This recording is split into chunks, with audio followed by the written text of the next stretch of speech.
또 밖에 여러 가지로 권하여 백성에게 좋은 소식을 전하였으나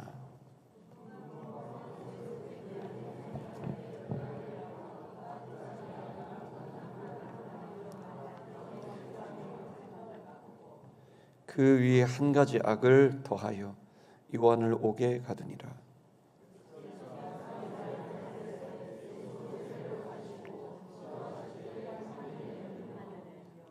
같이 하겠습니다. 성령이 비둘기같이 형체로 그 위에 강림하시더니 하늘부터 소리가 나가기를 너는 내 사랑하는 아들이라 내가 너를 기뻐하노라 하시니라. 아멘. 우리 옆에 보면서 축복하겠습니다. 힘내십시오. 주님이 함께 하십니다. 아멘. 여러분, 만약 여러분이 어느 집에 들어갔는데 그곳이 창문이 꽉 막혀 있고 문이 막혀 있어서 빛도 들어오지 않고 갔더니 곰팡이가 온 방 가운데 가득하게 되면 여러분 그 방에 들어갔을 때 여러분이 답답함을 느끼겠죠. 그 답답함을 느끼고 뭔가 불쾌감도 느끼고 여러분 그럴 때 제일 먼저 하는 일이 뭐를 할까요? 창문을 활짝 열고 방문을 활짝 열고 환기를 시키고 햇빛이 들어올 수 있도록 문을 여는 길 아니겠습니까?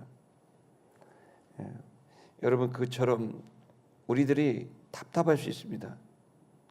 저도 목사지만 가끔 저 자신이 답답할 때가 있고 또 몸이 좋지 않거나 또 마음이 좋지 않거나 크고 작은 일들이 되면 뜻대로 안 되면 또 답답합니다. 그렇게 될 때 그 답답함 속에 우울하기도 되고 낙심도 될 수 있지만은 여러분 그러나 우리에게는 기쁜 소식이 있습니다. 여러분 환기를 시키면 되고 문을 활짝 열면 되는 줄로 믿습니다. 이 본문 여러분 읽으신 내용은 당시에 너무나 답답한 세상이었습니다. 군중들은 전부 이제 윤리와 도덕이 땅에 떨어지고 범법 행위가 일반화되고 구조화되고 문화가 되어버리는, 세리들도 다 돈으로 장난하고 사람들을 괴롭히고 군인들은 가지고 있는 힘으로 사람들을 겁박하고 자기 욕심을 채우고 군중들은 전부 다 거기에다 휩싸이고 심지어는 당시 지도자들도 그 일을 방관하고 오히려 지도자들이 더 죄 짓는 데 앞장서는 답답한 세상이었습니다. 그러나 그 답답한 세상에서 주님께서는 하늘의 문을 여시는 특별한 일을 우리 그때 당시 사람에게 허락하신 겁니다. 오늘 말씀의 주제는 닫힌 세상에 하늘의 문이 열리다. 아멘. 여러분 이 닫힌 세상, 닫힌 삶도 될 수 있고 여러분 가정이 될 수도 있고 일터가 될 수도 있고 교회가 될 수도 있습니다. 또 대한민국과 이 사회가 될 수도 있습니다. 그러나 여러분 닫힌 게 중요한 게 아니라 닫히면 문을 열면 됩니다. 여러분 이 본문의 말씀을 통해서 닫혀진 듯한 삶의 답답함을 느끼는 여러분들에게 주님께서 주시는 생명이 부어지게 되기를 축복합니다. 우리 한번 말씀을 좀 살피고 주님 말씀을 좀 듣겠습니다. 성경을 살피겠습니다. 18절의 말씀을 우리 한번 보겠습니다. 그가 좋은 소식을 전했다 이렇게 되어 있습니다. 그는 누구냐면 세례 요한이에요. 세례 요한은 좋은 소식을 백성에게 전했습니다. 좋은 소식을 전했다 이 말은 복음을 전했다 이런 뜻입니다. 이 좋은 소식을 전한 이유가 뭐겠어요? 그건 당시 사람들은 의롭게 되고 하나님 앞에 온전하게 되고 자기 자신 앞에 당당하게 살려고 여러 가지로 노력을 했습니다. 양심이 살아있어서 내가 이렇게 살면 안 되는데 그런 마음에서부터 정서적으로 삶도 모든 면에서 사람들은 의롭게 살고 싶고 온전하게 살고 싶었는데 그래서 노력을 하고 율법을 정하고 그 말씀을 순종하려고 했지만은 그러나 자기 뜻대로 잘 안 됩니다. 그랬을 때 하나님께서 약속하신 것은 그리스도를 보내겠다. 그 그리스도를 보내서 그 그리스도가 완벽한 구원, 완전한 구원을 주겠다. 그래서 세례 요한의 목표는 다른 게 아니라 사람들을 회개해서 하나님 아버지께로 가게 하고, 그 하나님께 가게 하기 위해서는 그리스도 그분을 믿게 함으로 그들이 하나님과 연합하고 하나가 되게 하는 이 기쁜 소식, 이제 너희의 노력으로 너희 힘으로 의롭게 되려는 모든 실패는 끝났다. 이제는 그리스도 예수를 영접하게 되면 그분으로 인해서 너희들은 의롭게 됨을 받을 수 있다. 믿음으로 말미암는 의를 얻을 수 있게 됐다. 그래서 사람들에게 기쁜 소식을 전하면서 완벽한 구원의 그 길을 제시하게 된 겁니다. 그래서 세례요한은 애를 썼습니다. 여러 가지 일로, 기타 여러 가지 일로 권했다. 권했단 말은 길을 안내했다, 길을 잘 인도했다, 이런 말입니다. 우리 오늘 스승의 주일인데, 스승의 주일이 우리에게 의미 있는 건, 이 주일학교 선생님들이 지금 주일학교 학생들이 한 150명쯤 됩니다. 근데 그 아이들을 위해서 선생님들이 수십 명이, 전선생님들이 애를 쓰는데, 그 애를 쓰는 궁극적인 목표는 아이들이 그리스도 예수 앞으로 가게 하기 위한 겁니다. 세례요한 같은 분들이죠. 이분들이 지금 이 시간 우리 여기 예배드리지만은 다른 층에서는 열심히 아이들을 예수에게로 인도하고 있습니다. 이 기쁜 소식은 우리한테 너무 큰 희망이 됩니다. 우리가 새로워질 수 있고, 또 우리가 온전히 쓰임받을 수 있는 기회가 활짝 열렸기 때문에, 그것이 바로 예수 그리스도에게 달렸기 때문에 여러분, 우리에게는 희망이 있는 줄 믿습니다. 세례요한은 그걸 알았습니다. 그래서 그리스도에게로 모든 사람을 안내하려고 여러 가지로 애를 쓰게 된 겁니다. 우리 19절의 말씀을 읽겠습니다. 19절의 말씀은, 그럴 때 누구까지도 그 길로 인도하기를 원했냐면 분봉왕 헤롯까지 그 길을 인도하기를 원했어요. 여러분 계속 누가복음 읽고 있으니까 아시겠지만은 군중들도 그리스도에게로 가기를 원했고, 회개하여 그리스도에 가기를 원했고, 또 세리들도 그 셈으로 착복하고 있는 그들도 회개하고 주님께로 가기를 원했고, 또 그리고 군인들도 회개하고 주님께로 가기를 원했고, 그리고 이 사회의 가장 중요한 분봉왕은 우리나라하고는 좀 맞지 않죠. 옛날에 왕정시대 때 토지가 넓다 보니까 나눠가지고 한 지역에 왕노릇하게 한 사람들을 분봉왕이라고 그랬어요. 그 분봉왕 중에 예루살렘 인근에 있는 분봉왕이 제일 셌어요. 지금 우리도 6월 3일이면은 시장 선거하고 도지사 선거하는데 제일 센 장관이 서울시장인 것 같아요. 경기도지사고. 그런 것처럼 예루살렘에 있는 이 분봉왕, 그는 바로 헤롯 안티파스라는 사람입니다. 이 헤롯 안티파스가 엉터리입니다. 그는 엄청난 기회를 얻고 권력을 가졌지만은 그는 썩어 문드러진 내면을 갖고 있었고, 그것으로 인하여 통치할 때 주변에 많은 사람이 그의 악영향을 받았고, 나라 전체가 그 악영향을 받은 겁니다. 그 대표적인 일이 뭔가 하면은, 그는 너무나 성적으로 탐욕이 강했습니다. 부인으로 절대로 얻을 수 없는 헤로디아, 바로 헤로디아를 자기 아내로 삼았는데, 헤로디아는 그 동생의 아내입니다. 그러니까 자기가 얻고 싶은 건 다 얻게 되는 그런 사람인 거죠. 이 문제는 뭐가 문제가 됩니까? 그 개인이 내면이 문제가 생기면은, 그 도덕적인 문제가 생기면, 이게 영적인 문제로 도덕 문제, 내면의 문제를 해결해야 되는데 이 죄를 해결을 못해요. 그러니까 권력도 갖고 싶고, 여자도 갖고 싶고, 돈도 갖고 싶고, 이 마음이 너무 센 거예요. 그렇게 되니까 그 속에서 이 헤롯은 자기만 그런 게 아니라 주변 사람들을 전부 물들이는 겁니다. 그러니까 좋은 사람이 지도자가 되면은 주변 사람이 좋게 바뀌면 양화가 되지만, 좋지 않은 사람이 지도자가 되면 악화가 되는 겁니다. 그렇게 되니까 모든 일들, 그의 윤리와 도덕 넘어서 통치하는 데까지 모든 일에 있어서 그는 악한 행동을 했던 사람이라는 거예요. 여러분, 그래서 우리가 경건이 중요하고 신앙이 중요한 거는, 그 하나님과의 관계에서 경건이, 신앙이 좋게 되면 내면이 어느 정도 정돈이 됩니다. 할렐루야. 그래서 내면이 착 안정되고 건강하고 선한 것으로 정돈이 되고, 그렇게 되면 다른 사람들과의 관계에 있어서도 선한 일들이 나오게 되고, 대인관계라든지 또 아니면 일을 하는 데 있어서도 거짓을 행하지 않고 욕심껏 하지 않고 되도록이면 사람들이 선하게 되고 잘 되기를 바라는 그 선한 마음으로 일을 하게 되죠. 그렇게 되면은 많은 역사들이 일어나게 되는 겁니다. 그래서 여러분, 우리 모두가 여러분 가정 생활을, 또 일터에서 직장 생활을, 또 학교에서 공부를 하는 그 모든 일에 있어서 근본이 하나님과의 관계를 올바르게 하는 일이 가장 우선입니다.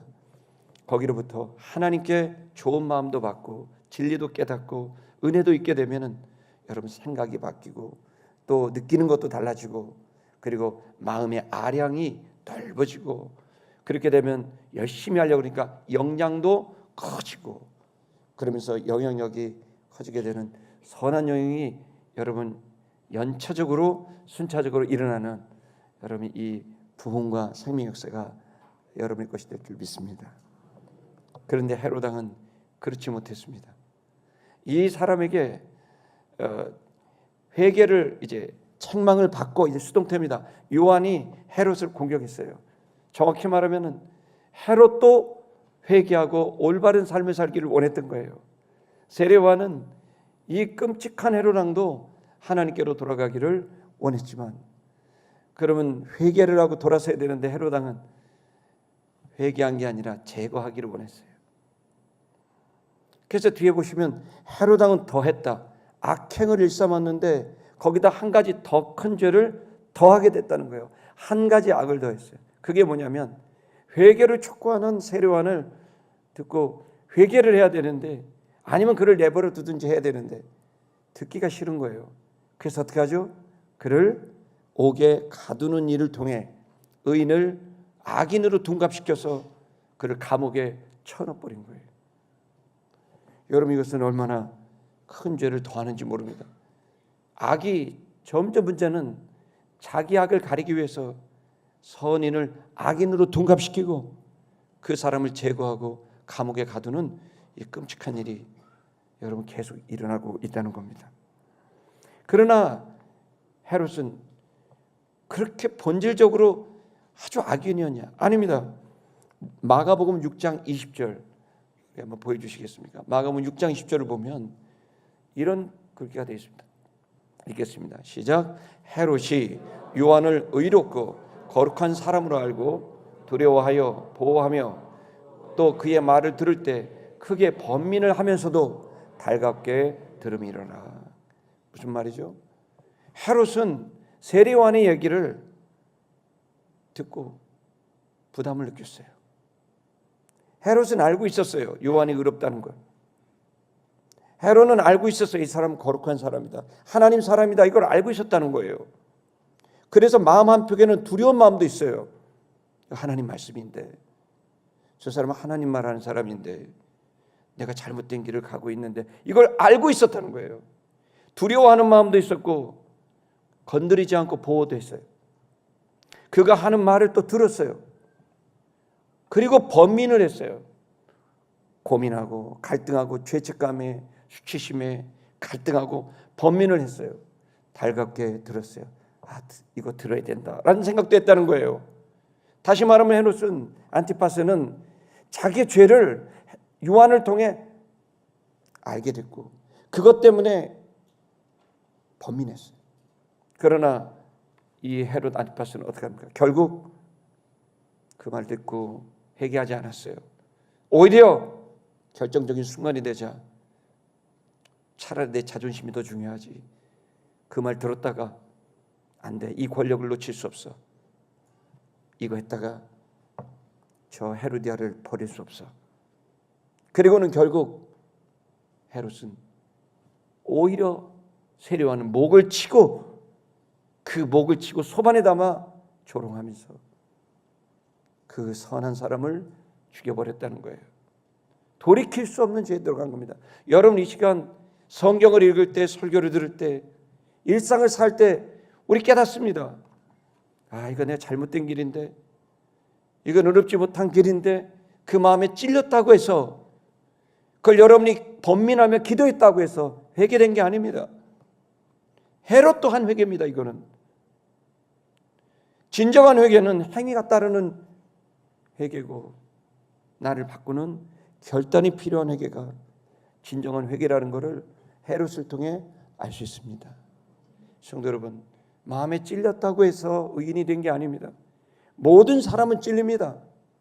그러나 그 찔리는 마음을 갖고 하나님 말씀인 줄 알고, 아, 내가 이렇게 하면 안 되겠구나, 하나님 나한테 지금 경고를 하시는구나, 그러면 죄가 내 안에 올 수는 있지만 즉시 거절하고, 여러분, 사나를 맞기 전에 주여 나를 용서하소서, 주여 이 죄인을 받아주옵소서, 주님 앞에 회개하고 나아가는 저와 여러분이 되어야 될 줄로 믿습니다.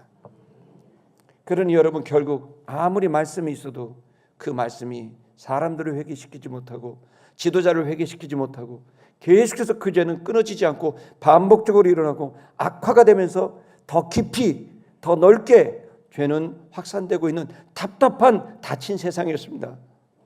여러분, 이런 세상을 산다고 생각해 보세요. 얼마나 끔찍한지. 여러분 어떻습니까? 대한민국이.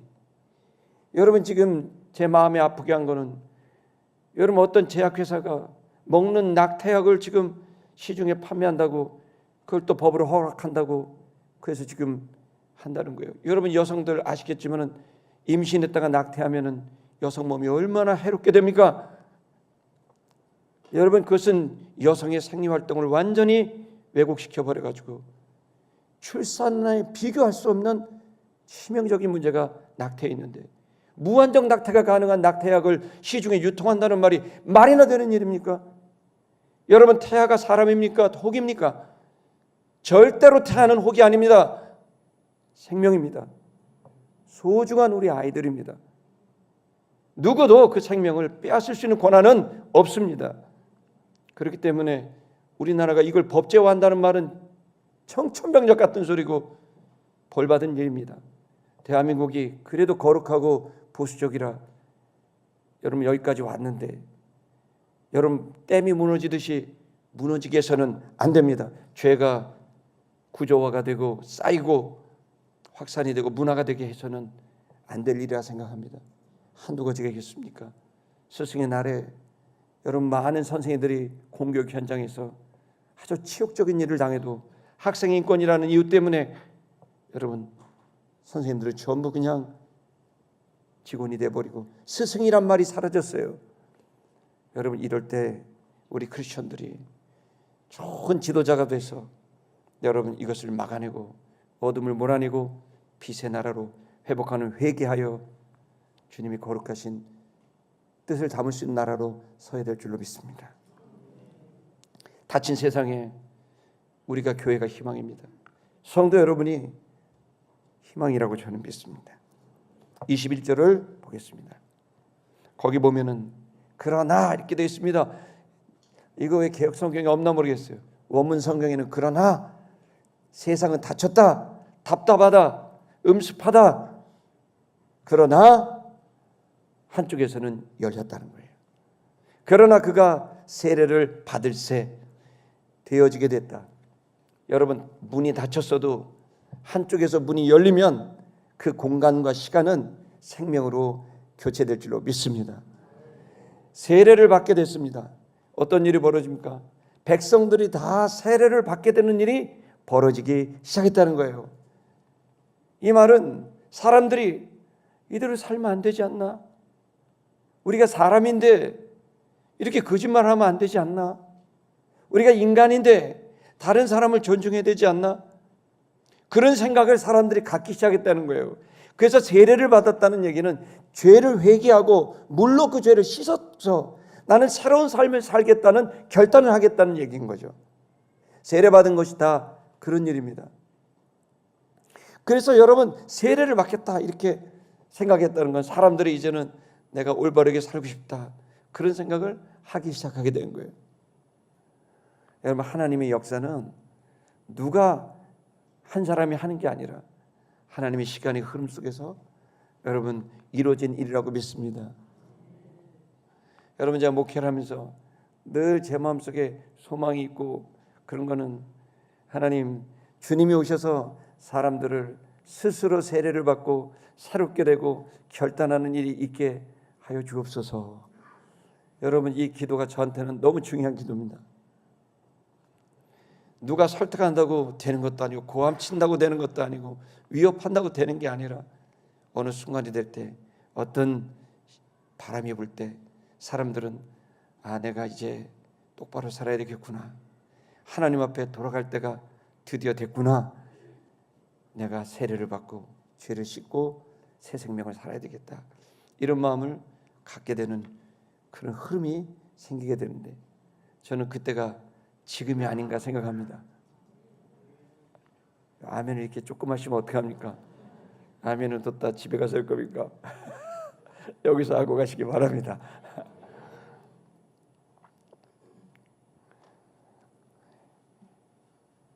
어느 날이 되면 사람들이 기도하고 싶다, 내가 이제 기도해야 될 때가 되지 않았나, 어느 날 되면 내가 좀 성경을 좀 읽어야 되겠다, 그런 마음을 누가 주는 게 아니에요.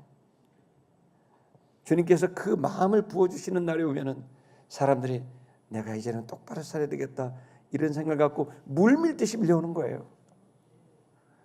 여러분, 이때가 저는 지금이라고 생각하는데, 여러분 동의하십니까? 결단한 사람들이 있었는데 그 중에 누가 있었냐면 예수님도 있었습니다. 예수님도 세례를 받으려고 하시게 됐습니다. 그 예수님이 세례를 받으셨다, 그것은 예수님이 죄가 있기 때문에 결단하는 게 아니라 그 고통과 십자가의 죽음과 부활로 말미암아, 희생으로 말미암아 공생애를 시작해야지만이 된다라는, 주님은 공생애의 시작을 십자가를 져야 되겠다는 마음에서 그분은 세례를 받고, 오히려 지금까지 모든 세례를 거룩하게 하기 위해서 주님은 스스로 세례를 받고 공생애를 시작하게 된 겁니다. 어떤 일이든 결단으로부터 시작합니다. 어영부영 차지도 덥지도 않고 그냥 사람에 휩쓸리고 분위기에 휩쓸리고 환경에 따라 가면은 안 변합니다. 여러분, 저와 여러분들이 결단할 수 있기를 축복합니다. 그런데 여러분, 세례를 예수님이 받았다는 건 좋은데 누가복음은 참, 누가는 의사 선생님이라 달라요. 엄청나게 세밀하게 본 거예요. 다른 모든 성경은 예수님이 세례를 받고 하늘의 문이 열렸다고 되어 있는데, 여기 누가복음에는 예수님이 세례를 받으시고 뿐만 아니라 분사로 기도하실 때라고 되어 있습니다. 예수님이 여기서는 세례만 받은 게 아니라, 결단만 하신 게 아니라, 공포만 하신 게 아니라 뭐도 하셨어요? 기도하셨다는 거예요. 여러분, 새로운 시간이 열리고 하늘의 문이 열리는 건 죄를 씻고, 그리고 또한 기도함으로 말미암아 하늘의 문이 열리고 영적 역사가 일어난다는 것을 여러분 믿기를 축복합니다. 그래서 여러분, 사람들이 세례 받으려고 결단하려고 옵니다. 그리고 예수님도 결단하시고 옵니다. 그런데 예수님이 기도하십니다. 기도밖에는 여러분, 새로운 역사 일어나지 않아요. 기도했더니 어떤 일이 벌어지죠? 하늘이 열리게 됐다는 거예요. 결단하고 세례받고 죄를 씻고 회개하고 기도했더니 하늘이 열리게 됐다. 여러분, 지금 우리가 오순절 이 기도를 여러분 하고 있습니다. 예수님께서는 이미 금식과 기도에는 다른 주가 나갈 게 없다고 얘기하셨습니다. 여러분 삶이 답답합니까? 마음이 답답하고 숨을 쉴 수 없습니까? 여러분, 미래를 생각하니까 암울하고 어렵습니까? 여러분의 가정을 생각하면 그렇습니까? 나라를 생각하면 그렇습니까? 여러분이 답답하고 꽉 닫힌 것 같다는 느낌이 들면은 여러분, 방법은 하나밖에 없습니다. 결단하여 회개하고 기도하는 길밖에 없는 거예요. 기도하게 되면 하늘의 문이 열리고, 하늘의 문이 열리면 어떤 일이 벌어지죠? 아래 보십시오. 성령님이 강림하신다는 거예요.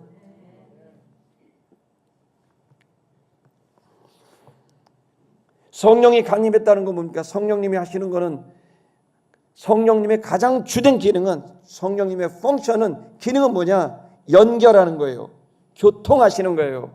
성령님이 오시게 되면은 성령님은 감화시키시고 감동시키시고 충만하시고 내주하시고 역사하시는데 뭘로 하시죠? 교통하심으로 하시는 거예요. 그래서 성령이 오게 되면은 예수 그리스도 나를 연결하여. 성령님이 오시게 되면은 하나님 아버지와 나를 연결하게 되는 거예요. 성령님이 오게 되면 성도와 성도를 연결시키게 되는 거예요. 성령님이 오게 되면 감화 감동 내주 역사 충만하심으로 여러분 연결하게 돼서 그 연결로 말미암아 여러분 우리가 단단해지고 감동이 오게 되고 희락이 오고 화평이 오고 여러분 성령님이 우리에게 그러한 힘을 주신다는 것을 여러분 믿기를 축복합니다. 그 성령님이 오게 하는 거예요. 여러분 오늘 우리들이 지금 다음 주가 되면 성령 강림 주일입니다. 그리고 하나님께서는 저를 담임 목사로 세웠잖아요. 근데 하나님 가끔 저한테 기도하라 그럴 때가 있어요. 작년 11월 기억나십니까? 작년인가요? 벌써 재작년인가요? 벌써 재작년이 됐네. 11월 추수감사절이 끝났는데 특별 새벽기도를 했는데 그날 저한테 더 기도해라. 갑자기 새카만 쓰나미 같은 것들이 우리 나라를 향해 밀려오는데 그건 죽음의 거짓의 탐욕의 물결이었어요. 그때 하나님이 기도해라. 그래가지고 제가 성도 여러분들에게 3달을 기도하자고 외쳤어요. 그리고 기도를 했더니 막 대통령이 계엄하시고 막 그런 일이 벌어졌죠. 근데 그때 성도님들 기도를 너무 하러 안 오셨어요. 제가 너무 힘들었어요. 기도를 했는데 아무도 없고 그래서 기도하자고 계속 했는데 그런데 열심히 했지만은 여기까지구나. 2월 말이 됐을 때 하나님 제가 기도 다 했습니다. 그리고 이제 멈췄죠. 그런데 정말 오랜만에 하나님 또 기도하라는 거예요. 부활절을 준비하게 되는데 부활의 기쁨을 얘기하는데 하나님이 오순절에 기도해라. 50일을 기도해라. 하루에 한 끼 금식해라. 마음에 감동을 주더니 제 마음에 내 안에 있는 죄와 우리 공동체의 죄와 우리의 연약한 모습을 물로 씻는 결단이 필요하고 그리고 다시 세례받는 마음으로 내 죄를 다 씻고 회개하고 간절히 기도하면 금식하고 기도하면 흉하게 결박이 풀어지고 우리가 새롭게 될 거라는 하나님의 말씀이 있었습니다. 그 기도를 하는데 너무 힘들고 금식도 힘들고 몸도 상하고 어려워지고 그런데 하나님이 내게 주신 마음이 50일 내내 성도들이 기도한 게 아니라 예수님이 40일 동안 이 땅에 계셨고 예수님이 승천하시고 난 다음에 열흘 동안 이 성을 떠나지 말라고 했고 성도들이 열흘 동안 기도했으니까 열흘 동안 기도하게 해라. 24시간 열흘이니까 240시간 문 닫지 말고 기도의 불이 꺼지지 않게 하고 회개하고 금식하고 기도해라. 이런 마음 주셔가지고 여러분이 지난주에 말씀드린 대로 제가 3일째 철회하고 있습니다. 계속할 겁니다. 지금 내일하고 모레 영월이 아니라 오크밸리에서 지금 105회 총회가 있고 110차 연차대회가 있는데 왔다 갔다 할 겁니다. 저는 여러분에게 도전합니다. 하나님께서 이 성령 강림주일 이 열흘 동안 기도에 전무하게 되길 축복합니다. 3일 지났는데 지금 전무하지 않은 분이 계시다면 회개하시고 일주일에도 주님 일주일에도 제가 해보겠습니다. 그러면서 쉬지 말고 기도하게 되면 여러분의 영이 열리면은 항상 기뻐할 수 있게 되고 범사에 감사할 수 있게 되는 기가 막힌 생각이 달라지고 감정이 달라지는 음습했던 기운이 다 떠나가고 침울했던 마음이 다 떠나가는 성령께서 주시는 예수 그리스도의 영과 신선한 성령과 말씀이 진리와 은혜가 깨달아지면서 저와 여러분이 새롭게 출발할 수 있는 기회가 열릴 수 있다는 것을 여러분 믿게 되기를 축복합니다. 일주일 남았습니다. 여러분 내일도 모레도 일주일 내내 더 놀라운 사실은 그리고 결정을 하고 지지난주에 성도 여러분에게 열흘 동안 기도하자고 그렇게 외쳤는데 너무 감사하게 지난 3일 동안 많은 분들이 새벽에 오셨습니다. 토요일 날에는 정말 많은 엄마 아빠들이 와갖고 애들한테 안수하고 기도하고 너무나 기도가 좋습니다. 근데 여러분 그걸로 목마릅니다. 저는 온 성도 여러분 이 일주일에 여러분이 오든 안 오든 저한테 생기는 거 아무것도 없어요. 하지만 그걸 통해 여러분이 주님을 만날 수 있다고 한다면 이 날은 특별한 여러분 인생의 특별한 한 주간이 되리라고 저는 믿습니다. 할렐루야.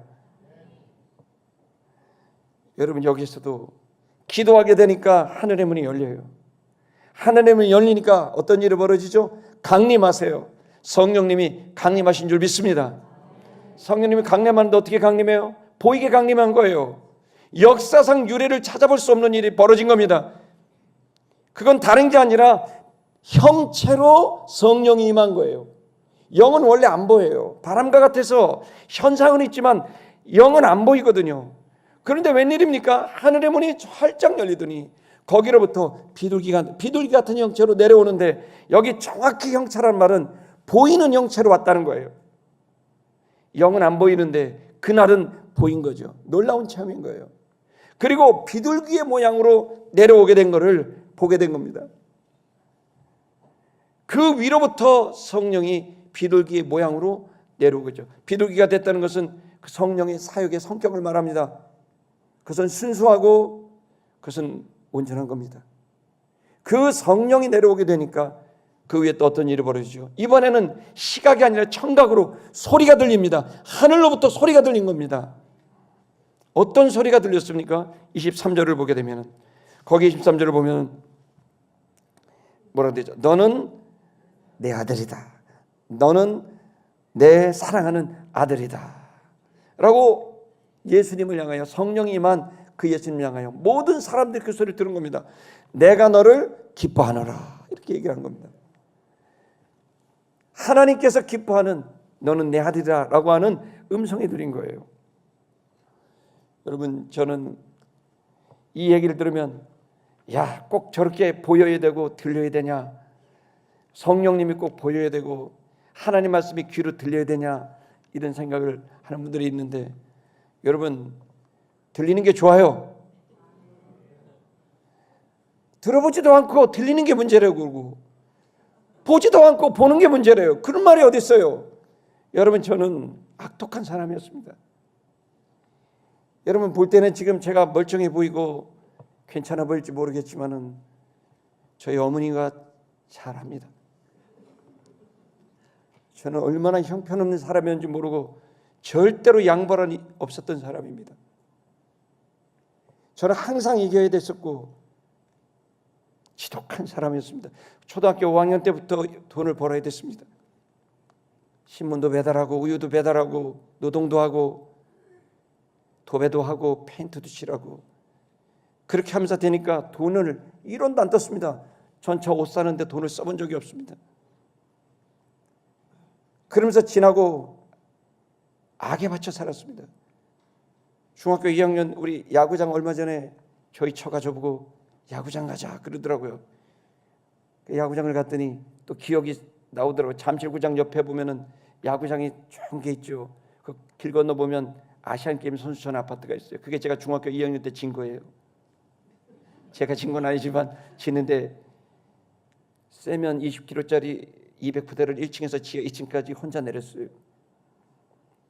온몸에 땀구멍에 세멘트 가루가 들어가면 팔이 파란색으로 변해요. 혼자 그걸 내리는데 그걸로 끝난 줄 알았더니 벽도 보르크를 수백 개를 또 내리라 그래갖고 3주간 동안 죽는 줄 알았어요. 뼈도 다 연결지 않은 중학교 2학년 나이 갖고 오게 되는데 14,200원 일당을 받는데 주민등록증이 없으니까 어머니 44년생 주민등록증을 갖다 대니까 네가 44년생이냐? 늙었구나. 그걸 갖다 주면서 돈 줘요 그랬더니 14,200원 하루 일당인데 10%를 떼는 거예요. 욕이 막 나오는 거예요. 그거 3주치 잡고 집에 어머니한테 갖다 줬더니 어머니 그거 보더니 11조를 떼는 거예요. 돈을 땅바닥에 집어다 주고 나 안 간다고. 왜 쓸데없이 교회에다 갖다 주냐고 막. 내가 어떻게 번 돈인 줄 아냐고. 그만 좀 하라고. 지긋지긋하다고. 11조라면 땅에 창고가 쌀 것이 없도록 축복한다는데 우린 창고도 없다. 지금 여기 이렇게 가난하게 사는데 무슨 11조를 하냐고 막 어머니한테 고함치고 막 대들었더니 우리 어머니가 조용하라고. 하나님 들은다고. 하나님이 들은다고. 시끄럽다고. 어머니는 신앙이 좋은지 모르는데 나는 신앙이 1도 없었기 때문에 나는 절대로 지지 않는다. 꼭 1등할 거고 나는 반드시 승리한다. 이런 마음으로 살아가게 돼서 얼마나 악독한지 동생들한테도 악독하고 여동생 남동생 맨날 때리고 욕하고 주변 사람들 거 돈 뺏고 옷 뺏고 리바이스 프로스펙스 쪼다시 나이키 신발 다 뺏고 그러면서 부자인 척하고 다녔어요. 하지만 제 속에는 너무나 우울함이 있었어요. 살고 싶지도 않았고 우유를 배달하려면 새벽 3시 일어나야 되는데 서울을 배달하기 위해서 아침에 일어나고 공부를 하고 싶은데 야구를 하고 싶은데 할 수도 없고 공부도 못하겠고 살고 싶지 않았어요. 누가 나를 건드리면 욕부터 나오고 주먹이 나가고 이마로 헤딩을 해서 빡치기를 하고 손가락을 뜯어먹고 귀때기를 뜯어먹고 반드시 나는 이긴다고 악독같이 살았는데 하나님이 저한테 좋은 어머니를 주셔가지고 고등학교 4학년 때 어머니가 너는 하나님 못 만났다. 하나님 만나야 된다 말씀하셔가지고 어머님과 함께 수련회 갔다가 그날 하나님을 만난 겁니다. 그날 저는 이 밤만 보내면 내일 아침에 버스 타고 집으로 빨리 가야 되겠다. 그런 생각으로 기도원 이름이 변화산 기도원입니다. 변화되지 않으면 못 내려간다는데 그 말도 싫은 거야. 내가 왜 변화되냐.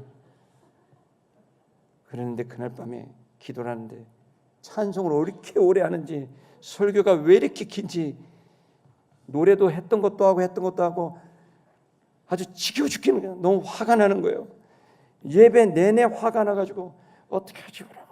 뒤에 보면 어머니가 저 뒤에서 나를 이러고 있고 예배당 문에 지키고 앉아있으니까 가지 못하고 오늘 밤만 효도하자 그런 생각으로 계속 있었는데 그날 갑자기 제 마음에 어둠이 찾아오고 뭔가 모르게는 형체들이 내 주변에 맴돌다가 눈을 뜨고 봤더니 예배당에 이렇게 창문들이 있는데 창문 거기에 누군가 걸터 앉아 있는 거예요. 새카만 3m가 4m가 되는 새카만 존재가 걸터 앉아 나를 노려보고 있는 거예요. 그럴 때 기겁을 하고 눈을 딱 감았는데 나도 모르게 저게 귀신이 사탄이구나. 내가 사탄 들었구나. 내가 이 사탄에 들어가지고 미치겠구나. 두려움이 들어와 울고불고 그때 처음으로 하나님 앞에 기도했어요. 제가 이런 간증을 잘 안 하죠. 그러나 그날 밤에 눈을 뜰 수 없는 두려움에 기도 같지도 않은 기도를 하다가 눈을 떠보니까 아무도 없고 예배당에 저 혼자 벽을 보고 앉아 있는데 너무나 내 자신이 좀 한심하고 그럴 때 나와서 예배당 앞에 강대상 앞에 무릎을 꿇고 하나님 계시는 겁니까? 나는 너무 힘듭니다. 그렇게 얘기했을 때 누가 날 도와줬으면 좋겠습니다. 난 너무 힘듭니다. 그러고 이제 기도하는데 갑자기 여러분 이거 꼭 들으셔야 됩니다. 하늘로부터 소리가 들렸습니다. 두려워 마라. 내가 너와 함께한다. 그때 이후로 한 번도 못 들었습니다. 딱 한 번 들었습니다. 그날. 그것은 귀로 들린 게 아니고 온몸으로 들렸어요. 여러분. 내 온몸은 전율을 하고 머리끝에서 발끝까지 모든 털이 바짝 솟고 울음이 터지고 납작 엎드려서 아이고 하나님 그러고 하나님 앞에 기도하면서 나는 어떻게 됩니까? 하나님 나를 도와주십시오. 그러면서 기도하게 되는데 기도하는데 갑자기 혀가 꼬부라지더니 막 이상한 말을 하기 시작하는 거예요. 내가 드디어 사탄 들었나? 왜 이러지? 그러면서 막 하고 있는데 마음이 바뀌고 심령이 바뀌면서 다음날 짐 싸들고 서울 가려고 그러다가 그대로 예배당에 예배 참석하고 드디어 설교가 조금씩 들리고 지루함이 사라지고 궁금하게 생각 들어서 성경책을 보고 있다가 예배당에 가서 학교만 끝나면 야간 자율학습 끝나면 가갖고 혼자 예배당 가서 기도하고 그러다가 주님 만나 여기까지 오게 됐어요.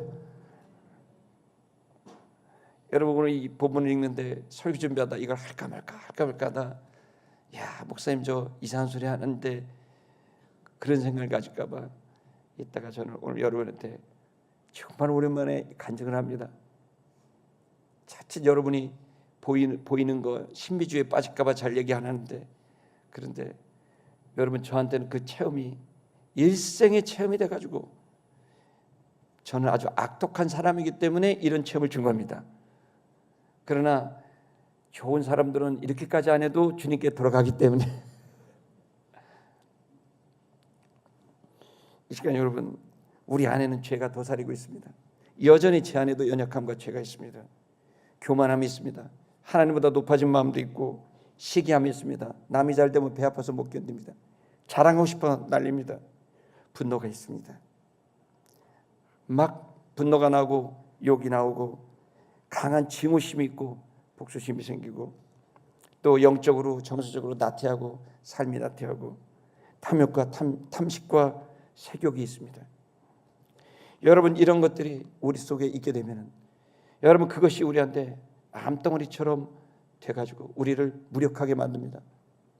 이거를 수술해야 됩니다. 이거를 제거해야 될 줄로 믿습니다. 이게 그대로 뒀다가는 나만 망가지는 게 아닙니다. 첫째는 가정이 망가집니다. 관계가 단절됩니다. 여러분 이 안 좋은 것이 대물림이 됩니다. 개인의 죄악에 가장 먼저 영향을 끼치고 가장 깊게 영향을 끼치는 것은 가족입니다. 신뢰가 붕괴가 됩니다. 죄를 감추려고 거짓말합니다. 그리고 폭언과 폭력이 나옵니다. 여러분 이렇게 돼서는 안 됩니다.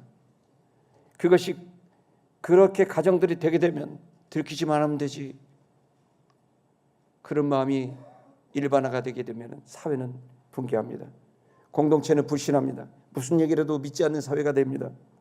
죄악이 구조가 되고 문화가 되고 그러면 사회는 무조건 믿지 않기 때문에 전쟁터가 되고 다 사기꾼으로 보입니다. 안전지대가 없습니다.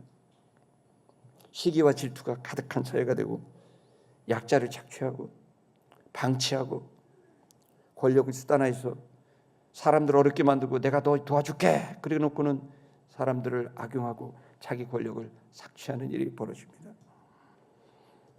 여러분 이것이 국가 전체가 되게 되면 국가 경쟁력은 떨어지고 국가는 힘을 잃고 부강했던 나라는 삽시간에 힘을 잃어버립니다. 여러분 어떻게 해야 될까요? 길은 하나입니다. 문을 열어야 됩니다. 문을 열어야 여러분의 인격의 답답함도 문이 열려야 신선한 기운이 들어와 살 수 있습니다. 가정도 문을 열어야 살 수 있고 여러분 일터도 이 나라도 사회도 문을 열어야 될 줄 믿습니다. 문을 열면 성령이 임합니다. 성령이 임하게 되면 변화될 줄로 믿습니다. 여러분 우리가 세례받는 마음으로 이번 한 주간 성령 강림 주일을 일주일 남기고 결단할 수 있기를 바랍니다. 근데 결단만 하면 안 됩니다.